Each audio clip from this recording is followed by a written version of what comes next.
Minha mãe foi a primeira pessoa que me ensinou sobre o amor. Mãe, eu não gosto de folhas de manjericão. Você não pode cozinhar outra coisa? Poderia preparar uma omelete tailandesa com carne de porco moída? A ardência que me causava dor de estômago era um problema maior do que as folhas de manjericão. Mas quem se importava? Por que você não cozinha o que quer comer sozinha? Eu tenho 3 filhos para cuidar. Estou cansada. É mesmo necessário que eu cozinhe para você quando já estou exausta? Exausta. Esse tipo de justificativa era usada apenas comigo. Se fosse com Peitai ou Pailin, as respostas seriam: já preparei comida para vocês. Você gosta de folhas de manjericão, Pei? Vou preparar isso para você amanhã. Lin, se quiser comer curry vermelho com frango, vou comprar leite de coco. Quando era para cozinhar para Peitai, ou sempre que ele sentia fome, minha mãe estava pronta. Mas, se fosse comigo, se eu estivesse com fome em um horário inconveniente, eu tinha que me virar sozinha. Um dia percebi isso e decidi parar de fazer perguntas desse tipo. A pessoa mais importante da minha vida sempre esteve com Peita em todas as ocasiões especiais. Dia dos pais, dia das mães, dia dos pais e mestres. O cuidado com Pailin ficava a cargo do pai dela. E eu era quem tinha que responder às perguntas às quais nunca me acostumei. Sua mãe vai vir, Ploy. Ploy, sua mãe vai conseguir assistir à sua apresentação hoje? Onde está sua mãe? Ela não vem? Minha solução foi faltar à escola nesses dias especiais. Mas no dia seguinte eu tinha que ouvir novos comentários. Ploy faltou porque a mãe dela não pôde vir. A mãe dela nunca aparece. Deve sempre pegar a mãe de outra pessoa emprestada. Porque a mãe dela nunca vem. Se fosse a minha. As pessoas pensavam por mim, falavam de mim, tiravam conclusões sobre a minha vida. Eu tentava explicar. Minha mãe é muito ocupada. Ela precisa estar com meu irmão mais velho e minha irmã mais nova. Mas neste mundo existem 3 versões da verdade: a verdade que está na minha cabeça, a verdade que está na cabeça deles e a verdade absoluta. As críticas e perguntas eram exaustivas e desgastantes. Não queria mais carregar as expectativas nem a boa vontade de quem não lidava com as consequências. Então, um dia, decidi parar de me importar. Não me importava mais com o que os outros pensavam de mim. Tudo o que importava era quem eu era, o que eu fazia e quais eram os meus objetivos. Isso bastava. Passei a apenas sorrir sem responder, porque minhas explicações não mudavam nada.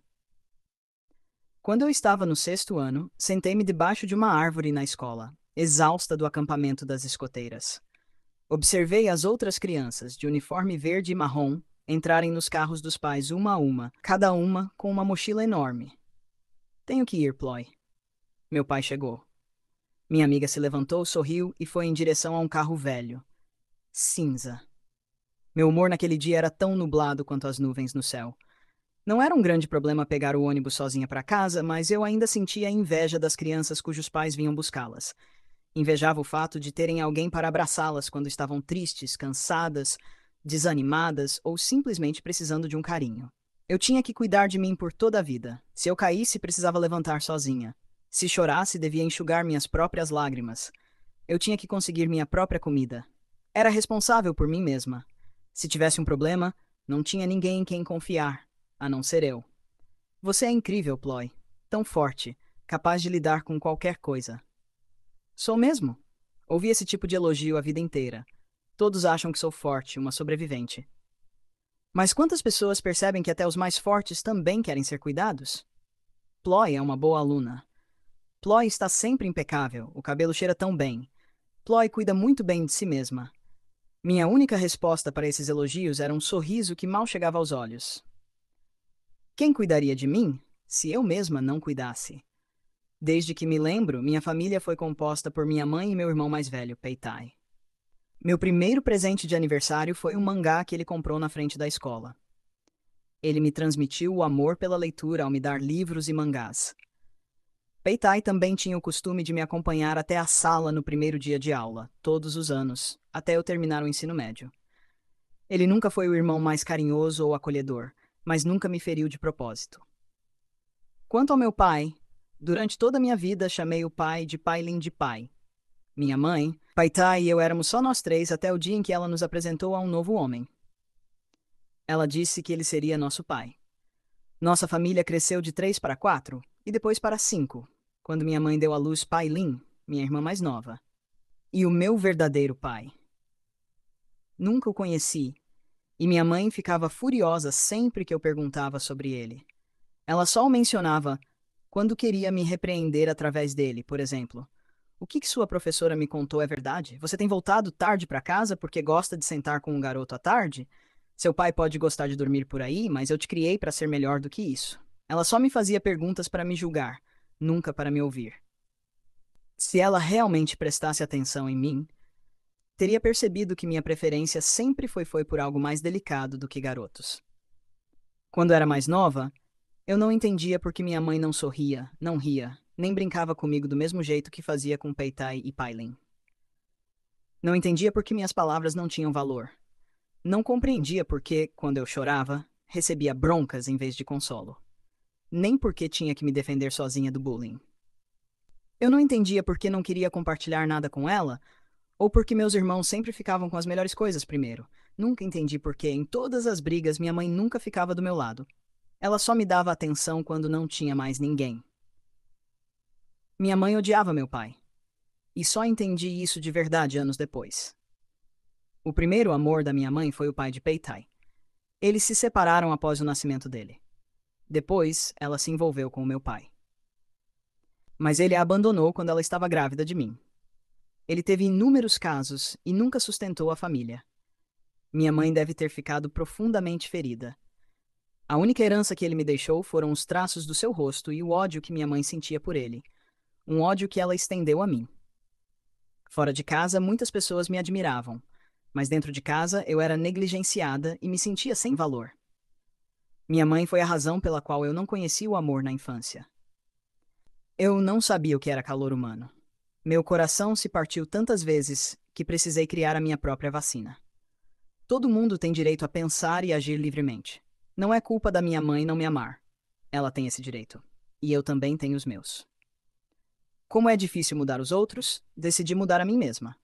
Eu costumava amar minha mãe mais do que tudo, mas aos poucos, esse amor foi diminuindo. Até o meu inconsciente se acostumou com a falta de afeto dela. Os sentimentos da minha mãe, de não me amar ou não gostar de mim, pertencem apenas a ela.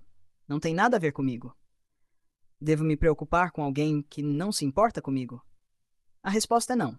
Então, por que eu deveria continuar ali? Será que algum dia ela veria meu valor? A resposta novamente era não. E foi assim que decidi viver por mim. Decidi brilhar, não importando se o ambiente ao meu redor fosse bom ou ruim. Se eu sofresse, eu mesma me curaria. Se fosse feliz, comemoraria sozinha. Só eu posso decidir se fico triste ou alegre. Perdi as esperanças nos outros. Recuso-me a amarrar meus sentimentos a qualquer pessoa. Neste mundo estamos sozinhos. Aprenderei a amar amando e cuidando de mim mesma. Viverei o amor apenas por mim. Estou pronta para perdoar por mim. E fico feliz por ter me tornado a Ploy Pitcha que sou hoje. Minha mãe foi a primeira pessoa que me ensinou a me amar. Alguém inesperado entrou na minha vida. Dream, o presidente da turma, um colega mais novo do ensino médio. Já terminou o dever da professora Kanya? Quer copiar o meu? Estão jogando cartas de novo na sala? Eu não conto para a professora se a Ploy ficar depois da aula para me ajudar nas atividades. Ploy, por que você é tão engraçada? Qual desses você quer comer, Ploy? Pode escolher primeiro. O que você estava dizendo? Poderia repetir? Estou interessado em ouvir sua história. Dream não era particularmente deslumbrante. Ficamos próximas porque nos dávamos bem. Éramos as melhores amigas. Eu me sentia importante e cuidada de uma forma que nunca havia sentido antes. Ela se interessava pelo que eu tinha a dizer. Ela ria das histórias que eu contava. Queria saber como eu estava e passava tempo comigo. Dizia que sentia minha falta. E o mais importante, ela sempre me colocava em primeiro lugar. Tim pegou seu celular emprestado de novo? Não deixe ele pegar da próxima vez. Use seus créditos para me ligar. Você lê o dia todo, todos os dias. Quer sair um pouco comigo? Nossa amizade evoluiu aos poucos. Ela começou a me parecer mais bonita. Eu queria estar mais próxima dela. Tivemos um relacionamento secreto. Nunca demos um nome a isso. Trocávamos abraços e beijos. O ciúme surgiu. Sabíamos o que a outra sentia. Naquele momento, eu era importante para alguém. Infelizmente, após a formatura do ensino médio, tivemos que nos separar. No início, nos falávamos todos os dias e mandávamos músicas de amor uma para outra, mesmo com as duas ocupadas, tentando se adaptar à nova universidade, novos amigos, novas aulas e novos ambientes. Mas percebi uma mudança no comportamento de Dream nos 2 primeiros meses de faculdade. Ela me ligava com menos frequência. As ligações diárias se tornaram semanais. Era difícil contatá-la ou encontrá-la. Ela já não pedia mais para me ver, e eu me tornara menos importante para ela. Toda vez que conversávamos, ela mencionava uma colega de turma. Havia inúmeros sinais de que eu já não tinha mais um lugar na vida dela. Então, um dia, Dream me ligou, claramente aflita. Ela confessou que estava apaixonada em segredo por sua colega de classe. Tudo aconteceu de forma tão repentina. Nosso relacionamento, que nunca havia sido oficialmente definido, foi imediatamente reduzido à amizade. Eu não exigi o amor dela, nem fiz um escândalo. Não disse nada a ninguém. Mas por dentro, eu estava em uma dor profunda. Era difícil cortar os laços enquanto ainda sentia tanto. Dream foi mais uma pessoa que me ensinou que o amor pode desaparecer. Apesar de toda a dor, ele acabou desaparecendo como qualquer outra emoção. As emoções se dissipam. Dream me ensinou que todos amam, anseiam e sentem, em diferentes intensidades. Outra lição que Dream me deu naquele dia foi que as pessoas não são confiáveis. Tenho pouca fé nas pessoas. Isso ficou ainda mais claro desde a época da universidade. Foi mais ou menos nessa época que conheci Min. Min foi a colega que me incentivou a me tornar a rainha da beleza da faculdade. Min sempre me incentivava a participar de atividades dentro e fora da universidade. Sua natureza genuína me fez abrir completamente com ela. A mãe dela era muito rica, dona de um negócio bem-sucedido e conhecida na alta sociedade. Ela também gostava muito de mim. Em uma ocasião, me convidou para jantar e me apresentou a alguém. Esta é a amiga da minha filha, de quem falei antes. Não é linda? Além disso, ela é a atual rainha da beleza da faculdade. É extremamente inteligente, trabalha duro, tem autocontrole e um perfil deslumbrante. Você poderia ajudá-la a se tornar uma estrela?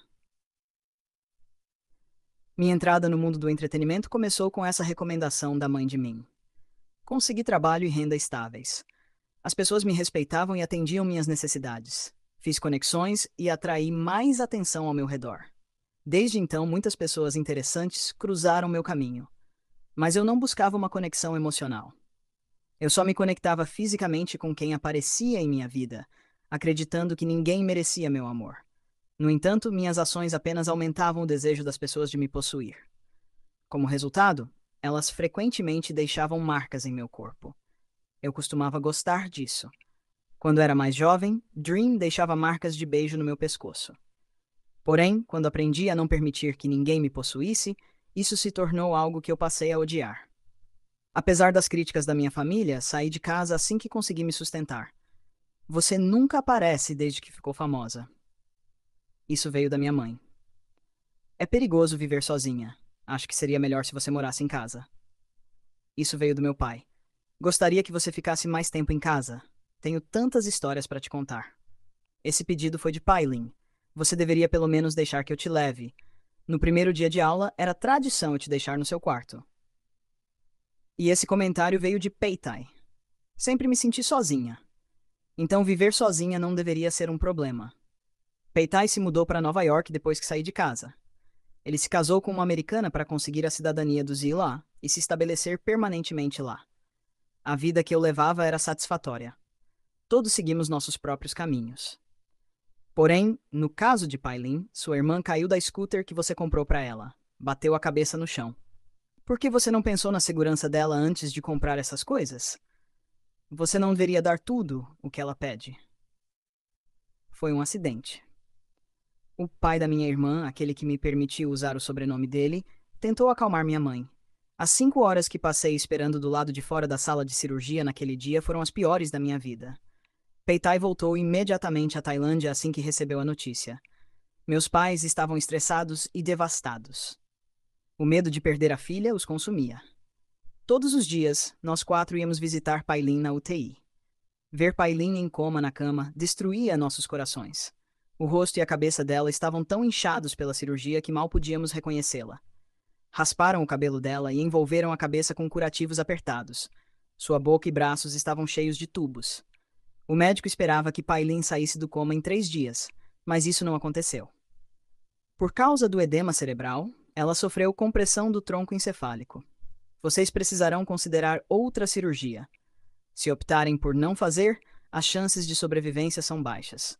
Mas se decidirem fazer, ela permanecerá em coma pelo resto da vida. Como minha mãe não suportava a ideia de perder Pailin para sempre, decidiu salvá-la. Ela estava determinada a manter Pailin viva, independentemente da qualidade de vida ou do sofrimento que viria depois da cirurgia.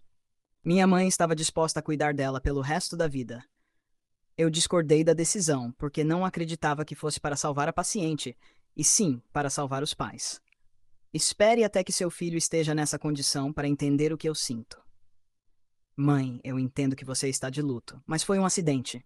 Não foi culpa de ninguém. Peitai foi o mediador naquele dia, mas as palavras da minha mãe ficaram comigo até hoje. Eu não sou filha dela também. Se ela pudesse escolher, provavelmente preferiria que eu estivesse naquele quarto de UTI em vez de Pailin. Você odiava o tio Korn. Mesmo assim, Ploy é sua filha.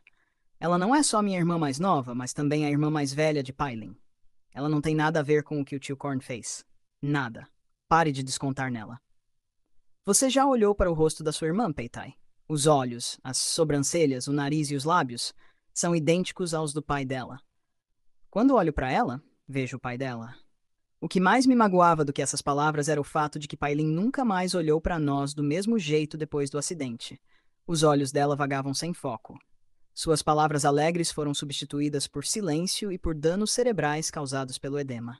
Eu não sabia se a irmã que conhecia ainda existia dentro daquele corpo. Será que ela se sentia sozinha? Será que sonhava? Ou só via escuridão? Assumi toda a responsabilidade pelas despesas. A cirurgia e o tratamento de Pailin até sua morte, 2 anos depois. Se eu expressasse alívio por Pailin finalmente estar livre daquele corpo, minha mãe provavelmente me chamaria de insensível. Pailin, minha irmã mais nova de outro pai, me ensinou o valor da vida, do tempo, do momento presente, da incerteza e de deixar ir.